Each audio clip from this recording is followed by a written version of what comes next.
Hi. Okay, I've found some more water.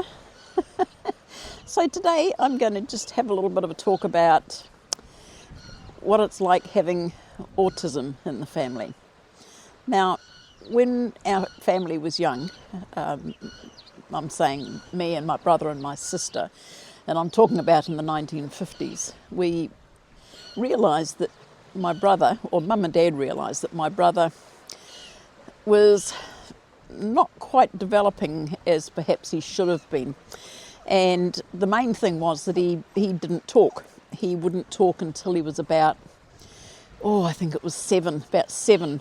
And the doctors all said that he would never ever talk, and they said that he should have been put into an institution, as they happened a lot in those days.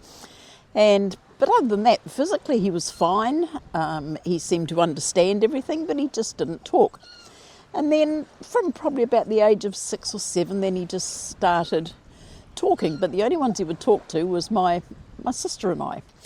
So before the doctors would even believe that he was talking, mum and dad had to borrow a tape recorder, and they taped him just sitting around on the floor with my sister and I just talking away. And that was the only time that the doctors would believe that he was actually talking. The side effect of this was, of course, with him not talking, he wasn't able to go to school because they wouldn't accept him into the education system while he wasn't able to talk. So once he was able to start talking, which was about 7, then he was able to start going to school. Now, physically, he used to get up to all sorts of tricks. On the monkey bars, he'd just about turn himself inside out. He was swinging around on his legs. The teachers nearly used to have a fit every time they'd see him. But he was very agile, and even Dad put up a post with a piece of pipe on it, and he would sit there and swing himself into circles on this piece of pipe. Very, very fit and very agile. But there was just something that was there. And I mean, in those days, nobody ever talked about autism. Nobody ever knew about autism. And so all that we knew was, as we were growing up, was that he was different. And someone would say, what's wrong with your brother? What's. And we'd say, well, he's just different. And that was all that we would ever say. Well, as time went by, as I say, he went into the school system, and because we were in a small town at this time, we were very, very fortunate. Mum and Dad were very fortunate that the school had a very, very good teacher who taught special kids. And he was put into that class, and he built an amazing relationship with this teacher, and the teacher did with all the kids that were in the area. And I'm going to have to stop. Isn't it always when you're trying to do a movie or film a video, someone insists on coming up and wanting to talk to you? But never mind. He was very fortunate that we had a teacher that he was able to go through the primary schooling with this special teacher. Now, he was amazing. He was just amazing. When it came time to go to high school, he was able to bus into the nearest city, and one of the high schools there had also a special class where kids could go into it, and they were sent out once a week and doing work experience and things like that. And while he was there, he went out and did all sorts of jobs doing work experience, and one of them in particular was he was working at a lolly factory which made sweets and lollies. Well, when it came time to leave school, they asked Mum and Dad if he would like a full-time job there. So he did. He went to work in this little factory where they made sweets, and he had that job for, I think 35, 40 odd years he had that job for, or 35 years anyway. And it was only in later years when they had to move up here with me that he had to give up that job, and he found further employment here in Auckland through a friend of the person that had that factory. Now, during all those childhood years, one of the things that he wanted when he said to Mum and Dad when he was young, he said he wanted to get his driver's licence. Well, they nearly had a fit. The thought of him being in control of a car on the road, and it was something that they were very reluctant to have anything to do with. But anyway, one of their friends was... Okay, now that I've chased the seagull, no, he's back again. Get away. Sorry about the seagull.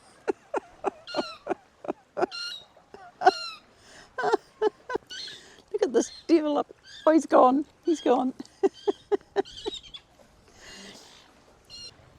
So yes, one of the things that he wanted to do,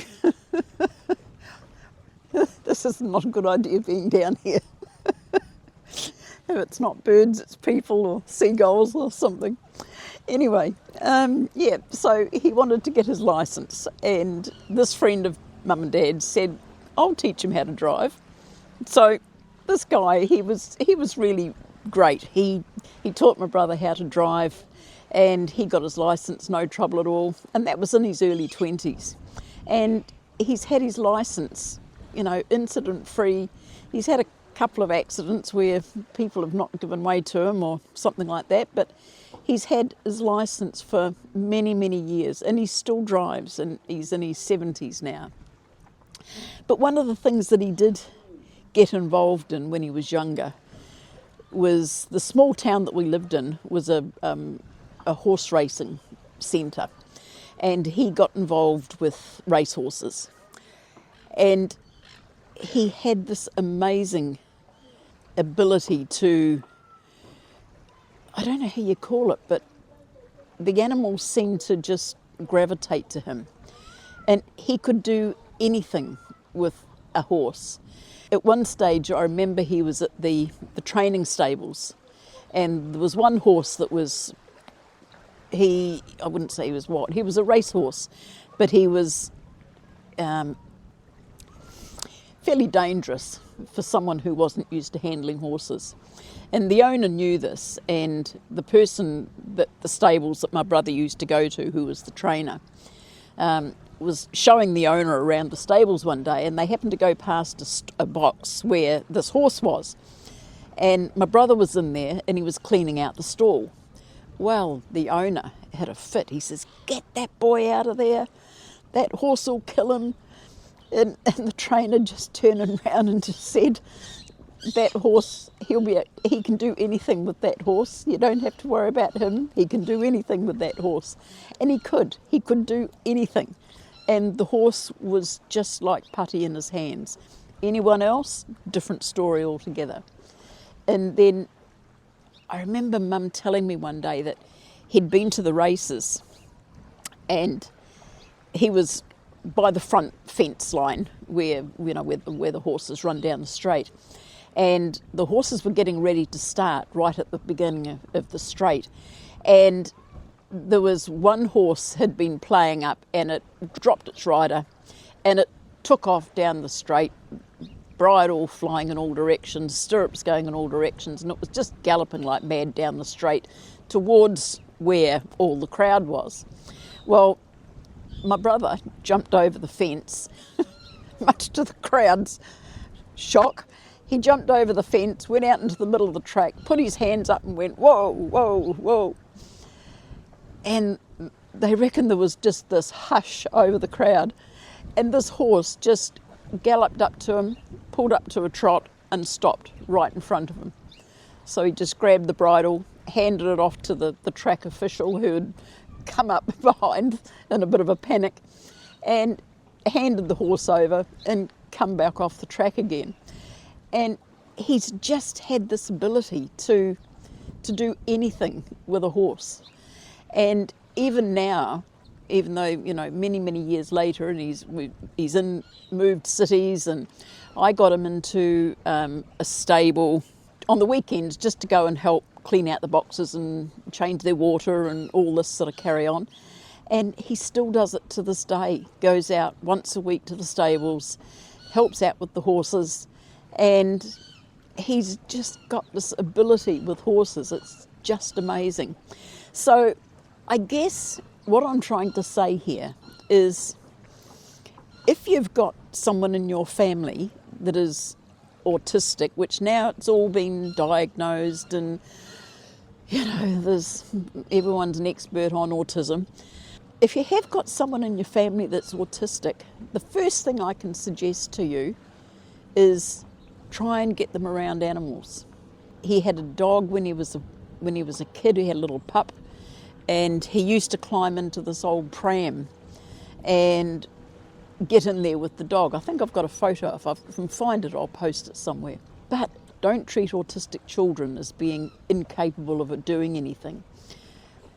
What you've got to do is introduce them to animals as soon as you can. Now, this is just me saying this, and I've heard other people have said the same. If you can get them introduced to animals and let them build up this relationship with an animal, whether it be a dog or a horse or something like that, give it a go, because for some reason they just seem to have this ability to be able to relate to them on a level that's just not understood by anybody else. And he's gone through life. He's been very lucky that he's gone through life. He's had full support of his family. He's now living with me. My mum was really worried when she knew she was getting towards the end of her time, and I had to reassure her that he would be fine. He always had a home with me. He would be fine. And I think then she was able to let go peacefully. But to me, I wouldn't swap him for the world. He does things at home that are just amazing. Woodwork, he gets out in my garage and he makes pulleys and levers and things out of rubber bands, and you just got no idea. And I'll see if I can find a photo here too and put that in. But yeah, I just want to say to people that have got autism in the family, don't see it as something that's hard to deal with, or I can't understand what it's like when you get someone that's severely autistic, because he's not, and that must be really hard. He used to go through his tantrums when he was a little kid. He used to sit on the floor and scream and belt himself around the head, and we used to have to sit there and try and get him to settle down and try and stop him from screaming and carrying on. And that was a bit of a mission, getting through that, but we did it. And based on that, I would just say he's been a blessing to have in the family. Love him to bits, and still now I'm very, very protective of him, just like I was when we were at school. He used to get teased a wee bit, but it didn't sort of didn't last too long, because my dad was a bit of a hard-assed old bugger. Loved him to death, but he didn't take nonsense from anybody. So I think because of who his dad was, the kids all respected him and looked after him. And he had a very good life while he was growing up, and he's still doing it now. So that's my little story on autism. Don't think of it as being a punishment or something that's awful. I keep thinking about all this anti-vax stuff, how vaccines cause autism and all the rest of it. And if that's the case, I can't see why my brother ended up with autism and my sister and I didn't, and we had the same vaccinations. The kids that we went to school with had the same vaccinations. They weren't autistic. So I get very annoyed when I see so-called experts trying to say that vaccines cause autism, because as far as I'm concerned, it's a load of cobblers. But that's my opinion. Some scientists might one day prove me wrong.